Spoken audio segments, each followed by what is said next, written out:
What's up, YouTube? Back again with the second Zippo that I got today video. Now, like the first one that I did, I already have purchased this lighter.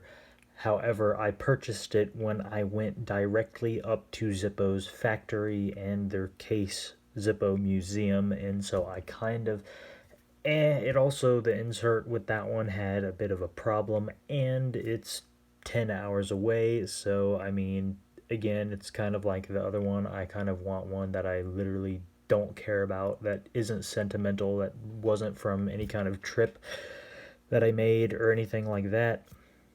And that is these lighters. Now, you might be thinking, why did you buy two? So, this one is a gift for a friend.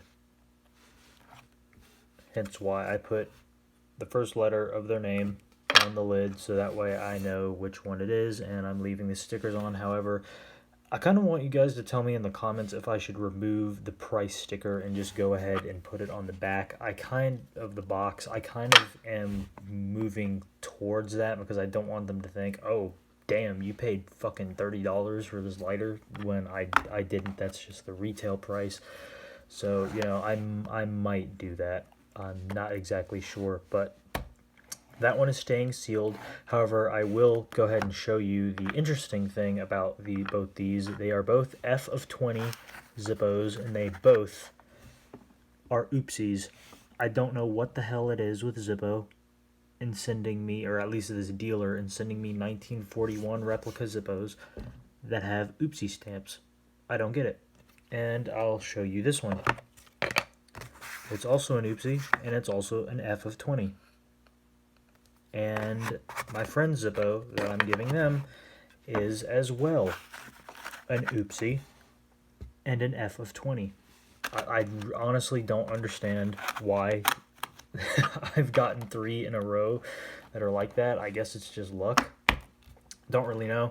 But anyway, this is the actual Zippo of mine. Now, one thing that I found odd with this Zippo is when I got it, the hinge was kind of weird, and like it was kind of, you know, cockeyed, but it was cockeyed really bad, because once I pulled the insert out of the lighter, the thing was way over, like it was like this right here was literally sitting halfway into the middle of this. I don't know what the heck, and as you can see, it's still kind of doing it now. Like, I don't know what the heck is up with this Zippo, but it's just been wanting to do that. I don't really know why. I don't want to put too much pressure on the hinge, but I have been kind of working on it, bending it back a bit, but oh well, it is what it is. I'm going to use this Zippo anyway. So at some point, I mean, I already have 2 other users, and one thing that I noticed that they've changed recently is that in Owen's video on his, it looked like brass. That, to me, does not look like brass. I mean, unless they've, like, tarnished it with gray somehow. I mean, that looks almost like it's steel, but it's not steel. And I'll show you the inside of the case that it is not steel. It is indeed a brass lighter. There, you can see it there.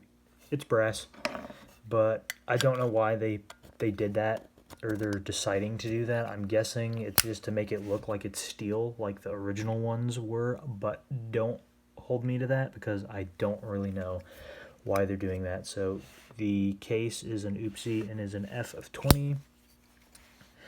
We can look at the insert. I have not done anything to this Zippo yet. I have not taken the flint out and replaced it with one of these lovely Ronson flints. You can see that's from my high polished brass armor.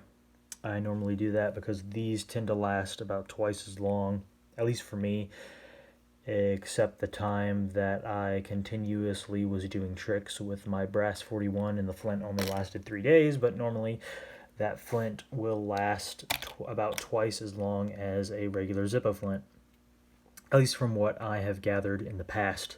Now that I smoke again and I'm constantly playing with the lighter because I've learned new tricks and stuff like that. Who knows how long any of these ones are going to last. But the insert is E of 20. Again, I'm not going to know what my gift Zippos insert is going to be because I'm not peeling the stickers off, except possibly the price sticker. But, so, you know, and it has the, you know, standard flat, not dimpled out insert, whatever you call it, flat stock. That's the term I was looking for.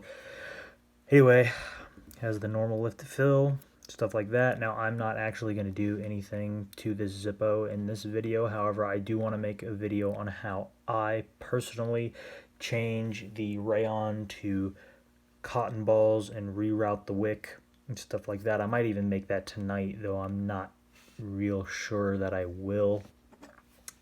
But, you know, and again, this is the black crackle finish. So Zippo today offers several different varieties of the 1941 replica. They offer black crackle, they offer not high polished chrome, they offer high polished sterling silver, brushed sterling silver, brushed chrome, and brushed brass. Now, originally in World War II, this is what you got. There was no, oh, you can have chrome, you can have brass, you can, no. There was, all they had was cheap-ass steel at Blaisdell's disposal.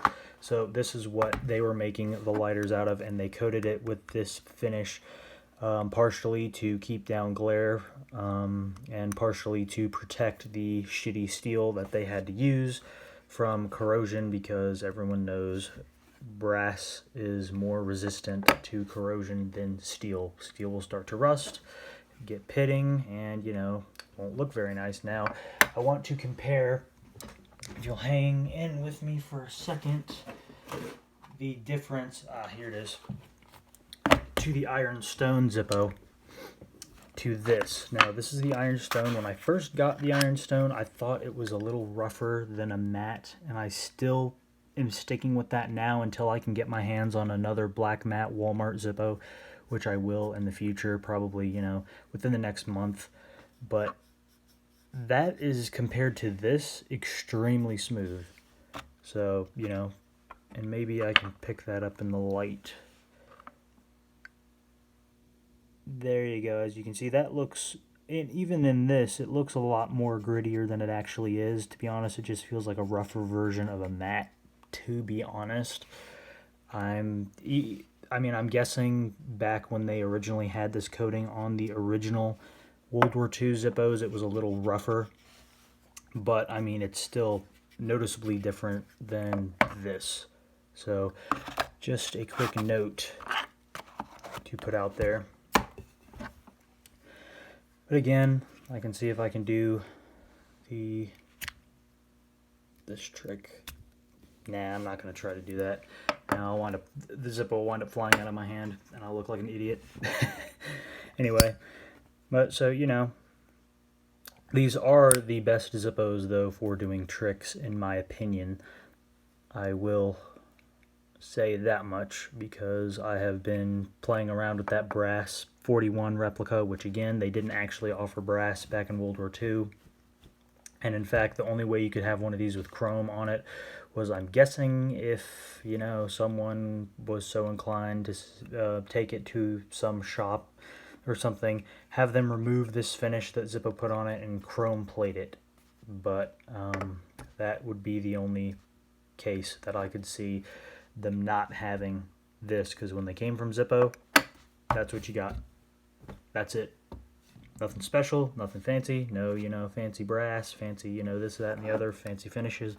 This was the Zippo that the GIs had in Normandy, that they had in Italy, that they had in Germany towards the end of the war, that they had in, where is it, the Philippines? Yeah, Philippines, you know, Pacific. This was the Zippo. There wasn't any, you know, fancy this, that, and the other to Zippo at the time. They were making these specifically for the troops, so it's cool that they have decided to, you know, make the Black Crackle 1941, which I think they've had out for a few years now, and you can you know, pretty much have the exact same lighter that they used. Anyway, this video has gone way too long, so I'm going to end it now. So if you like the video, you can go ahead and hit the like button, subscribe, share, do whatever you want to do. It helps the channel, and I will see you in the next video.